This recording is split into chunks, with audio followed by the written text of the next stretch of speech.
So my dear students, our topic for today's episode of our online classes will be based on the rockets and the satellites. So don't forget, before the coronavirus issue cut our time short, we have some topics to cover in order to make our syllabus to be completed. And those topics, one of the topics is rockets and satellites. So today we want to look at the major difference between rockets and satellites. But before we go into that, so first discuss about rockets. So the types of rockets, the component part of the rockets, and the functions of the component part of the rockets, and the uses of the rockets. So we want to look at all those aspects. So before we delve into the aspect of the satellites. Now, what is a rocket? Or before that, so in this particular topic, you are expected to be able to differentiate between rocket and satellite. Also, you are still expected to be able to give some component parts of rocket and satellite and the uses of rocket and satellite. Now, so what is rocket? What is rocket? A rocket is a machine or an engine or device used to transport human beings. These human beings are called astronauts. Not only the astronaut or human being is being used to carry, a rocket can also be used to carry payloads to the space. I repeat, rocket is an engine or a mechanical device that is being used to transport astronauts and payloads to space. What do we mean, or what do we understand by the term payloads? Payload in simple terms means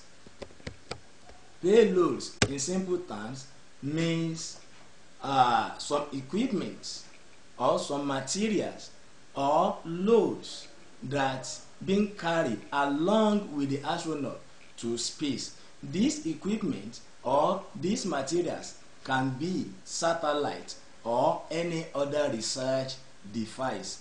These payloads can be satellite or any other device. So that is the main definition of rocket. That is a mechanical device that we can use to transport astronauts and equipment to space. Don't forget, the same way we use a aeroplane to travel from one country to another, so the same vehicle used to travel to space is what we call rocket, and the material or the equipment also travel together with the astronaut is what we call payload. So let's look at the types of rockets.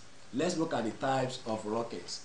Now, we have different types of rocket depending on the mode or the functions of such a rocket. Now, the first types of rocket in terms of the stage or in terms of the engine that such rockets have. So we have the single stage rocket and multi-stage rocket. The first type of rocket in terms of the sections or the number of engine possessed by that rocket.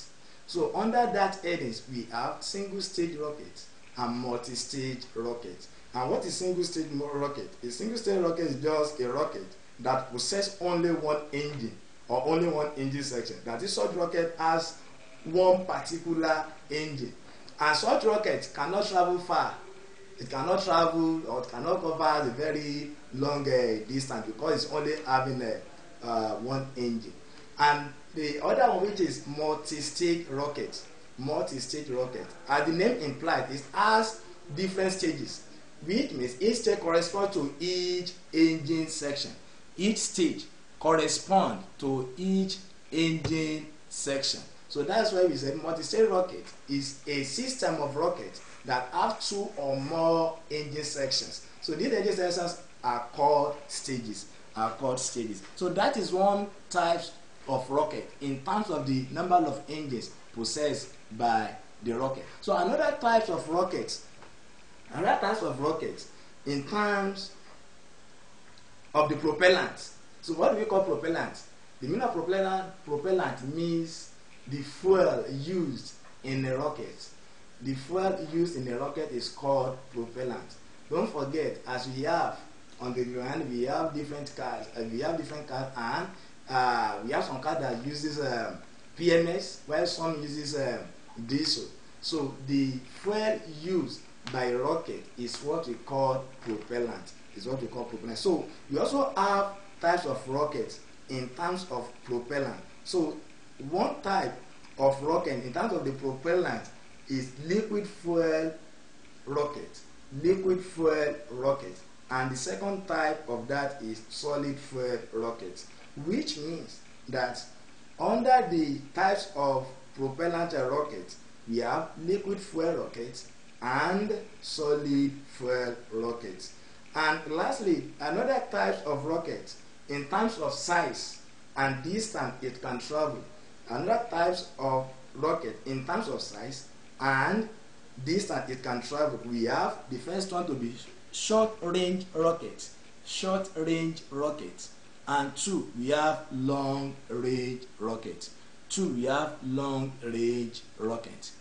Now these are the three major types of rockets.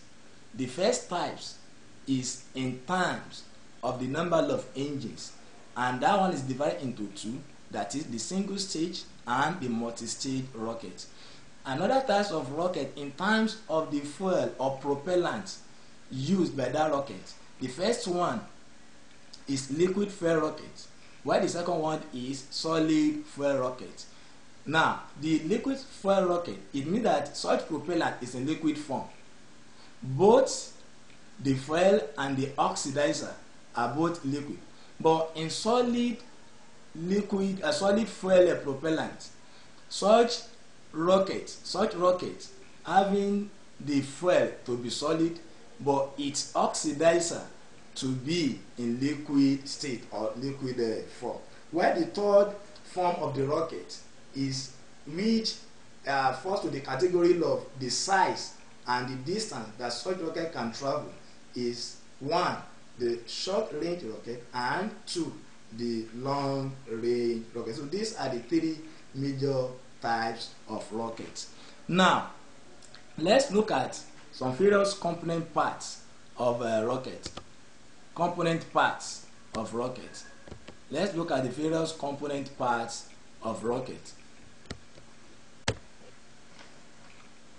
Now the first one, a rocket, either single stage or multi-stage rocket, must possess or must have the body tube. The body tube serves as a kind of the whole body or the whole body part of the rocket, in which some other part of it have been attached to the body tube. Now, the shape of such body tube of any typical rocket is in cylindrical form. So we know that the body tube of any rocket has a cylindrical shape. So that's the first component part of the rocket, that is the body tube. And this body tube serves as the main or the major part of the rocket, in which all other parts have been attached. So number two, with the second component part of the rocket, we have the launch lug. That launch lug has a narrow tube that's been attached to the body tube. Don't forget I said the body tube serves as the major part or the major body of the rocket. So the remaining part of it has been attached to the body tube. So the launch lug is being fastened or attached to the body tube of the rocket. And what's the function of this launch lug? The function of launch lug gives the rocket and keeps it in vertical position during lift off.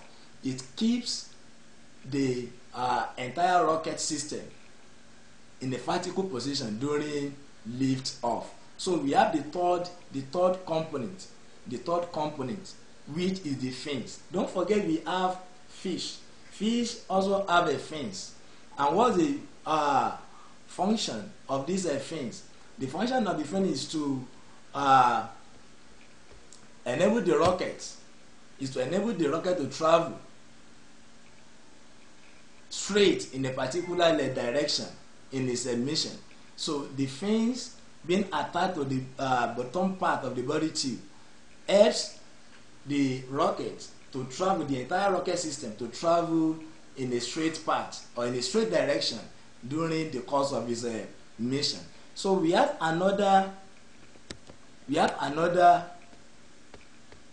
component part of the rocket, which is the engine holder or the engine mount. So we are calling it the engine holder or engine mount. It's been also attached to the bottom part of the body tube of the rocket. And we have the rocket engine.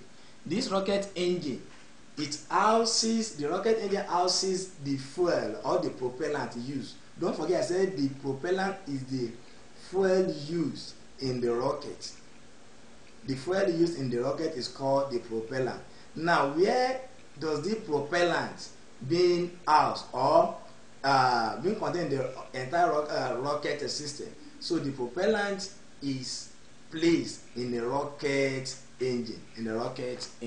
So we have another component called the nose cone. The nose cone is the upper part of the rocket. The nose cone is the upper part of the rocket, which has a pointed end.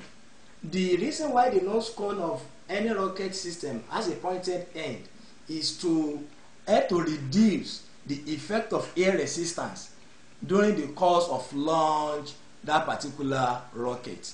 So the essence of that nose cone having a pointed end is to help to reduce the effect of air resistance so as to keep such rocket to keep moving in amidst air resistance. So we have another component part. That another component part is called the recovering device.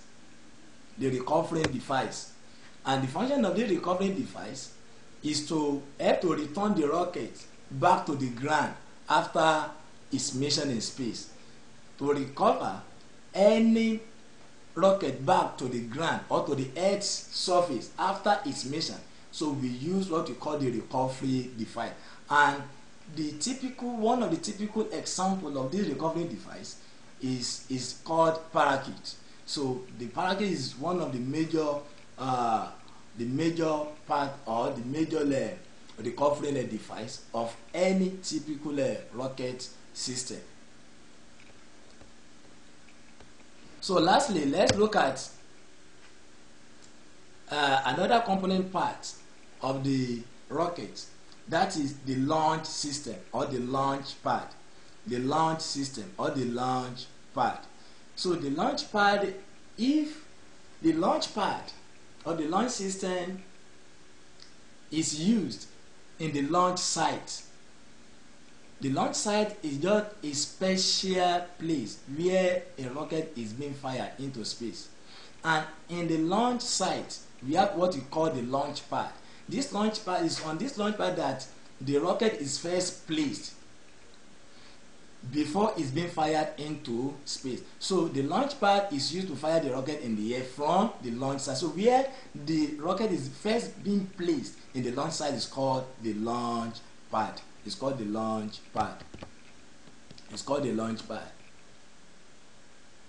let's look at the component part of a multi-stage rocket. So don't forget, by the time I was differentiating between the single stage and multi-stage rocket, the major difference is that the multi-stage rocket has different engine sections in it.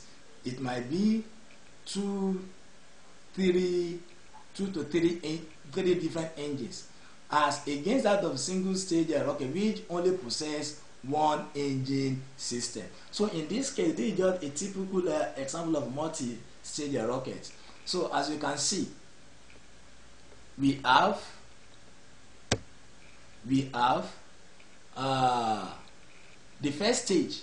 That first stage is located at the bottom part of the rocket. The first stage is located at the bottom. If you see we consider that diagram. Now the first stage is called the booster, and it's located at the bottom part of the rocket system. Now we have the second stage, follow the first stage, and we also have the third stage. Then lastly we have the nose cone. But in the nose cone, we have what we call the instrument unit. We have the instrument unit and we have the spacecraft. So the spacecraft and the instrument unit are located at the nose cone of the rocket system. And in the spacecraft or the nose cone of any rocket system is where the astronauts and the payloads are going to reside. So any moment the rocket is being launched into space, if it is a manned rocket, that is a rocket that has a human being in it. Now where those astronauts are going to stay and the payloads, those equipment that they are carrying into space, is inside the spacecraft or the nose cone they are going to stay.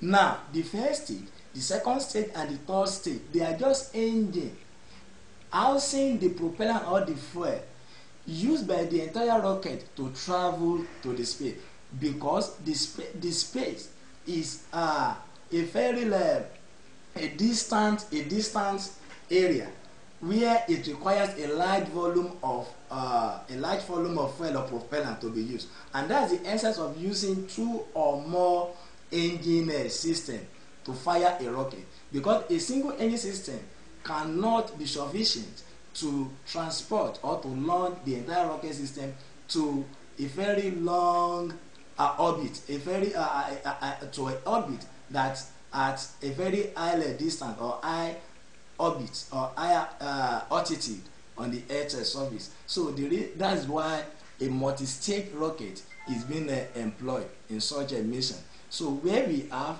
a situation in which some equipment are taken to a particular higher orbit above the Earth's surface, and in which only a single engine system rocket is not enough. So the multi-stage rocket is being employed in such a mission. So this is just the typical examples or typical diagram of a multi-stage rocket. So the essence of having the first, second, and third stages is that they carries different propellant or volume of fuel, and once the volume of fuel or the propellant in the first stage is being used up, then the rocket is going to jettison or disconnect that particular section of the engine. Then the next stage takes over the mission by firing the rocket. Once the fuel inside that one is also exhausted, then the next stage takes over the firing of the entire rocket system. So let's look at the process. Let's look at the process involved. Let's look at the process involved in launching a multi-stage rocket. Let's look at the process involved in launching a multi-stage rocket. So a multi-stage rocket is launched. I said for any rocket system to be launched, such rocket we first take to the launch site. That's a special place. For instance, if you are to board a car, you need to go to motor park to board a car. Well, maybe you are traveling from here to Lagos or to Abuja. So you go to motor park to board any car you wish to board. If you are to travel by air, you make use of the aeroplane. Then where are you going to say aeroplane? Until you're able to get to the airport. Now, if a rocket must be launched, you first take this rocket to its own special site, and this special site is called the launch site. In the launch site is where we have the launch pad, and the first major process involved in the launching of any rocket system to space, that process is what we call the countdown process. That is a step-by-step or a series of process which involves different aspects of the launching process to take into consideration so that the effective launch of the rocket will be obtained. And this countdown is majorly employed when the rocket is being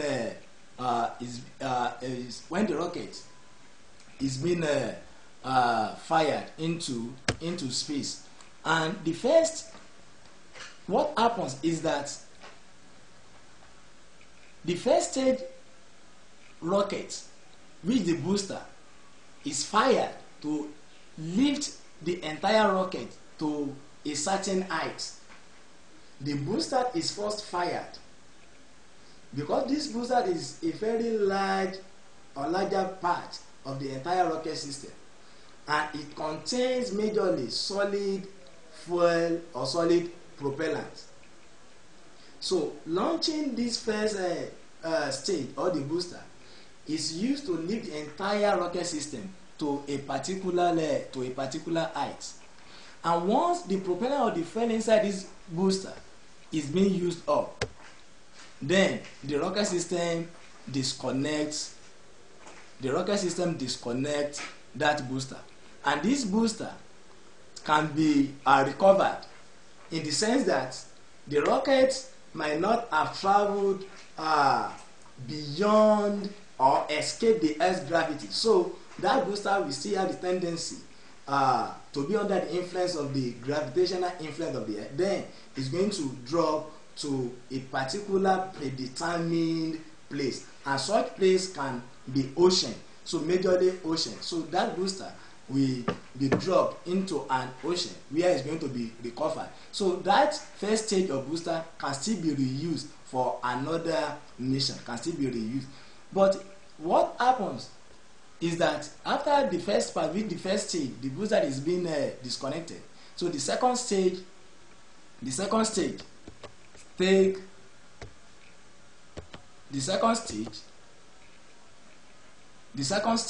takes over the firing, and it continues with the mission until its own fuel is being exhausted, and after which that second stage is going to be disconnected as well. But we need to take note of something here. At that point where the second stage is firing the rocket into space, there is tendency for that second stage not to be recovered, and the reason is that this rocket must have been left the Earth's gravitational influence, and in that case it might not be able to come down to the Earth's surface and hang somewhere in the space.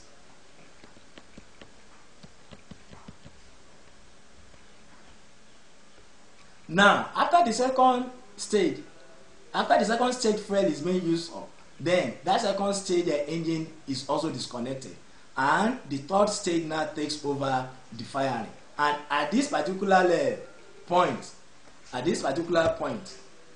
the entire rocket system must have been very close to its target mission, so that the third stage will now be the one to complete the remaining part of the mission and put the astronaut or the spacecraft located at the nose cone of the rocket into the target orbit. So the final stage is going to be completed by the third stage engine of the rocket system. So in summary, the multi-stage rocket is launched in a launch site through the process called countdown. When the countdown now reaches zero, so the rocket is going to be fired when the countdown reaches zero. But there is another thing can cause a delay in launching a particular rocket into space. And what the major that can cause, or the major factor that can cause such delay, even when the countdown is in the process, is that when they see that the weather condition is unfavorable at that particular point in time, or not conducive for the rocket to get fired into the space, so they need to stop or delay or put an hold into that mission till they discover or they determine that the weather condition is favorable. And once they discover that the weather condition is favorable to launch that rocket, so they fired the first stage of the rocket, which the booster is first fired, until its fuel or the propellant is being used up. Once the propellant is being used up, the rocket system jettison or disconnect that particular booster, and that one is recoverable because the rocket system will still be within the Earth's atmosphere. So, and that one can be collected in by dropping it in an ocean. But the second stage takes over the mission. Once the first stage has been jettisoned, now the second stage takes over the mission until its own fuel is being used up. But at the point where its fuel is being used up, is that second stage will also be disconnected automatically. But that one cannot be not recoverable because the rocket system must have left the Earth's gravity. And once the propellant in the second stage engine is also being used up, then the third stage now completes the entire journey by putting the spacecraft, including the astronaut and then the payloads, into the target orbit. So that is the process involved in launching a multi-stage rocket. And don't forget, a multi-stage rocket is employed where we discover that the particular distance or orbit that we want to launch an astronaut or a satellite to is having a very high distance. So we use multi-stage rocket because it can use different engines, and in which different engines have different they have their respective chambers for housing fuels. But if it is just a single stage rocket, a single stage rocket cannot travel far. Why? Because it's having only one engine. Because that only one, once the fuel inside it is used up, then what happens? The engine stop along the line. So the essence of using multi-stage rocket is to travel to a very far away point or orbit. So let's look at the functions. Let's look at the functions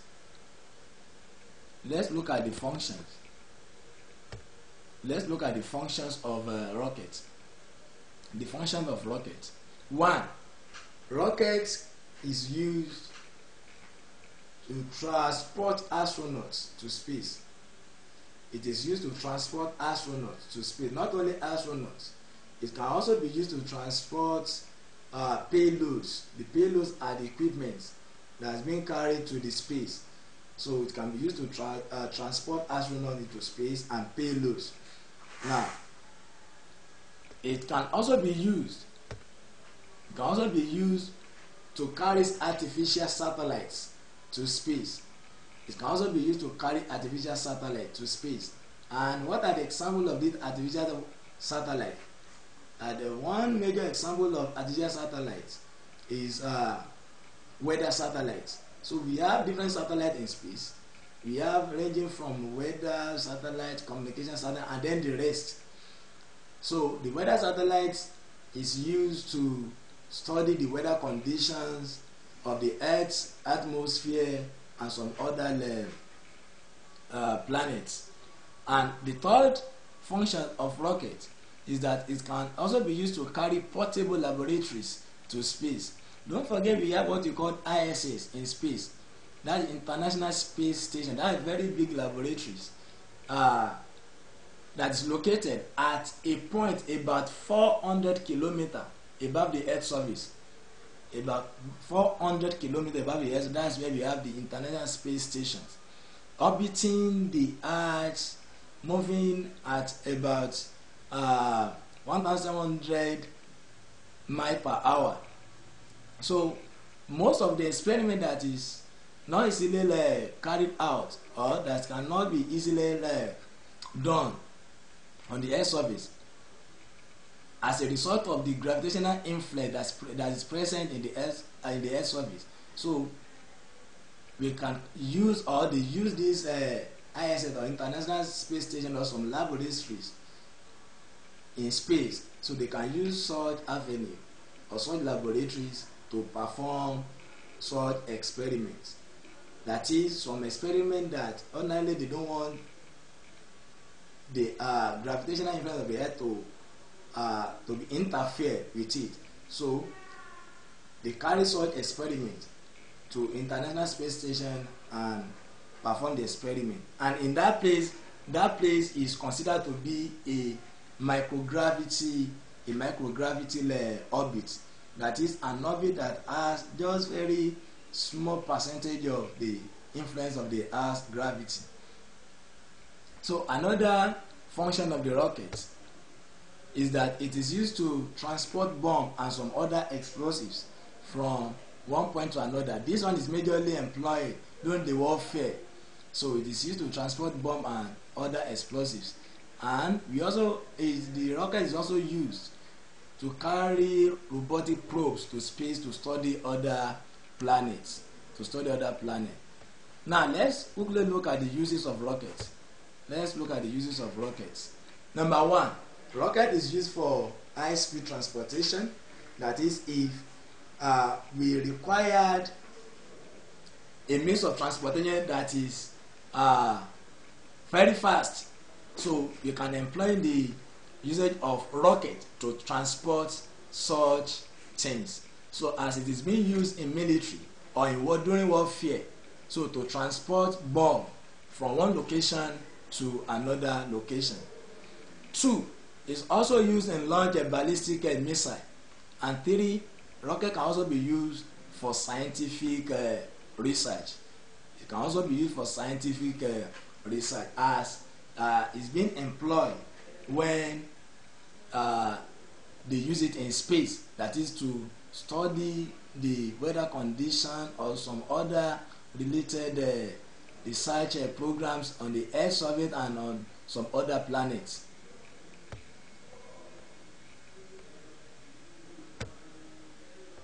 So the assignment here is that you are asked, why is it that the second stage rocket not recoverable? 2, give at least 4 examples of artificial satellites and state 3 more uses of rockets. So those are the examples under this topic. So here you come to the end of today's class. Next time we are going to look at the meaning of satellites and also the difference between rocket and satellites. So in summary, what we've discussed today is that rocket is a machine or a mechanical device used to transport astronauts and payloads or some other equipment into space. And we say we have different types of rockets. We have, depending on their mode of operation. Now the first type of rocket is in terms of the number of engine sections they possess. Now the first one is called single stage rocket, while the second one is multi-stage rocket. Single stage rocket means it has only one engine system, while multi-stage means it has more than one engine system. And again, we also have another type of rocket in terms of the size and distance it can travel. That is either short range rocket or long range rocket. And we also have the classification of rockets in terms of the fuel being used. So we have the liquid fuel propellant rocket, and then we have solid propellant rocket. So those are the major types of rocket. Then we also look at the function of the various component parts of rocket. ranging from the body tube, the launch pad, the fins, and then the rest, and also the component part of a multi-stage rocket, where we stated that a multi-stage rocket possesses at least 2 engines. So some have 2 to 3 different engines. Now it has the first stage, second stage, and third stage, and lastly it now has a nose cone. In the nose cone is where we have the astronaut and then the payloads being staged. So all these stages of a multi-stage rocket, they have their different engines, in which they are in each of the engine we have the fuel being used by different engines there. For instance, the first stage, which is the booster, when it's being fired, is using the engine inside that first part of the multi-stage rocket, and once that fuel is being consumed, is being exhausted, what happens? The entire rocket system automatically disconnects that booster, and I said that booster is recoverable because the rocket will still be in the process of leaving the Earth's atmosphere, and in that case that booster can be disconnected and dropped into ocean, where they recover it and it's still reusable for another or subsequent mission. Now the second stage takes over the firing, the lifting of the entire rocket system. Once the this first stage is being disconnected, now once the liquid inside or the fuel inside the second stage also used up, what happens is going to be jettisoned automatically, leaving behind the first stage. And at this particular point, the entire rocket system must have been very close to the target orbit. So the last stage, which is the third stage, will now complete the mission by putting the astronaut or whatever the equipment carrying into that orbit into that targeted orbit. So that's the process involved in launching a multi-stage rocket. Then we now also talk about the functions of rockets and also the uses of rockets. So here we come to the end of today's class. By next time, we are going to discuss more on satellites and the uses and functions of various component parts of the satellites. Thanks.